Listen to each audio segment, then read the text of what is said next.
बरखास्त केलेलं आहे. आता सगळे अधिकार जे आहेत ते पणन मंत्र्यांकडे देण्यात आलेले आहेत. अध्यादेश जारी केला सरकार. नाही, हे काय आहे, नवीन सोय. पणन मंत्री त्यांच्या राज्यमंत्र्याला खाण्याची सोय. अरे तुम्हाला जर केंद्र सरकारच्या निर्णयानुसार किंवा धोरणानुसार राष्ट्रीय कृषी बाजार समित्या करायच्या असतील तर स्वतंत्र करा, सरकारने नवीन करावेत. पण शेतकऱ्यांचे प्रतिनिधी निवडून जातात, त्यांना बरखास्त करणं आणि सरकारने प्रशासक म्हणून, अध्यक्ष म्हणून कॅबिनेट मंत्री पणनचे, उपाध्यक्ष म्हणून राज्यमंत्री, हा काय खेळखंडोबा आहे? म्हणजे तुम्हाला मुंबईचा उलाढाल 10,000 कोटीची आहे. तुमची बुरी नजर, वाईट नजर त्यावर आहे. त्यातून या मंत्र्यांना मलिदा खाण्यासाठी, यांची सोय करण्यासाठी, यांना भ्रष्टाचारानं पैसे मिळवण्यासाठी हे हिरवं कुरण दिसतंय. हे जनावरांसारखे जातील आणि तिथे चरतील, अशा प्रकारची व्यवस्था या जे निवडून आलेलं मंडळ बरखास्त करून केलं जात आहे. एकीकडे पुण्यासाठी वेगळा निर्णय घ्यायचा, पुण्याच्या कृषी उत्पन्न बाजार समितीसाठी, आणि मुंबईसाठी वेगळा निर्णय घ्यायचा. मला हे वाटतं एकूणच महाराष्ट्रातील या ज्या काही मोठ्या 7 कृषी उत्पन्न बाजार समितीवर प्रशासकांचा जो GR सरकारने काढला त्याला चॅलेंज देण्याचं काम सुरू आहे.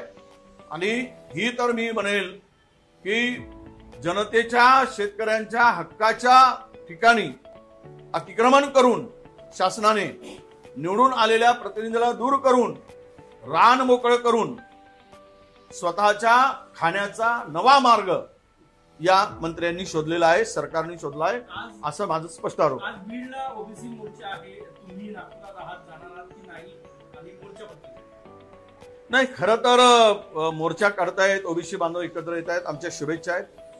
मला तसा काही निरोप नव्हताच त्या मोर्चा संदर्भात, कारण मोर्चामध्ये महाराष्ट्रातील आमचे 3 मंत्री उपस्थित असताना मला आशा आहे की या मोर्चामधून नक्की सरकारच्या प्रतिनिधी म्हणून 2 सप्टेंबरचा GR रद्द करण्याचा निर्णय होईल. आम्ही जरांगेनी जे केलं ते लोकांच्या पुढे आहे, पण अलीकडे जरांगे जरांगे जरांगे म्हणून सरकारची पाठराखण होऊ नये.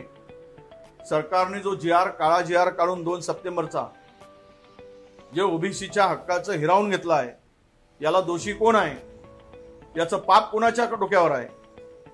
हे पाप करणारे कोण आहेत? तर महायुती सरकार आहे. म्हणून टार्गेट कोण आहे? तर हे महायुती सरकार आहे. कशाला कमर झुकवायला लागली त्या जरांगीच्या पुढे? कशाला माना वाकवा लागल्या? जरांगेंनी त्यांच्या समाजासाठी केलं, तो एल्गार केला असेल, पण सरकारने मात्र 54% ओबीसीला उद्ध्वस्त करताना थोडंही काही वाटलं नाही, त्यांना याची चिंता वाटली नाही. आणि आज जर या संदर्भात 2 सप्टेंबरचा GR रद्द होण्यासंदर्भात जो काही एल्गार मेळावा होतोय त्याचं स्वागत करतो, पण 3 मंत्र्यांनी, इकडे 2 मंत्री आहेत, पंकजाताई आणि भुजबळ साहेब, आणि मंत्री आहेत त्याच्याबरोबरचे आमदार पण आहेत. आमचे पडळकर जे आहेत फार पॉवरफुल आमदार आहेत. दुसरे आमदार आहेत धनंजय मुंडे, मंत्री राहिलेले आहेत, विरोधी पक्ष नेते राहिलेले आहेत, तेही वजनदार नेते आहेत. तर मला वाटतं 3ही पक्षाचे प्रतिनिधी, सत्ताधारी त्या मेळाव्यात प्रमुख उपस्थिती आहे. माझी त्यांना विनंती आहे, सर्व समस्त ओबीसी बांधवांच्या माध्यमातून, आता आपण जरांगे पुराण हे तर आहेच, पण तो पुराण कमी करून सरकार पुराण आता अधिक आक्रमकपणे करावं लागेल, तरच तो GR रद्द होईल.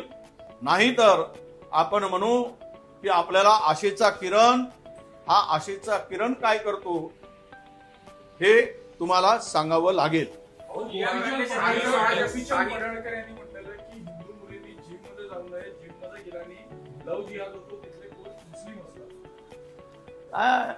असं आहे की ज्याला काही जमत नाही त्याने असे हे खुटी उपाड धंदे करायचे. हे खुटी उपाड धंदे आहेत. यांची स्थिती बंदरासारखी होणार आहे. शेपूट झाली, त्या गॅपमध्ये गेली, खुटी उपडता उपडता खुटी तर निघेल, पण शेपूट लटकून जाईल आणि बंदराला बोंबलावं लागत बसेल. हे जे धंदे चालले आहेत, विकासावर बोलायला पाहिजे. निवडून कशासाठी देतो माणूस? हिंदू मुस्लिम करायसाठी देतो? तुम्हाला लोकप्रतिनिधी कशासाठी पाठवतात? जनतेच्या कामासाठी, प्रश्नासाठी, महाराष्ट्राच्या विकासासाठी,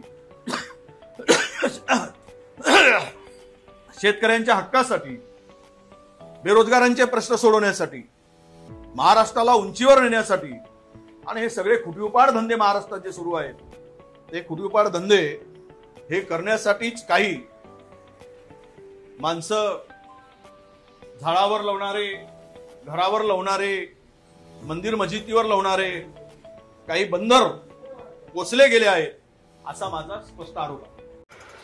नवीन नवीन घडामोडी पाहण्यासाठी आजच आम्ही मुंबईकर 24 तासला लाईक करा, सबस्क्राईब करा आणि अपडेट रहा.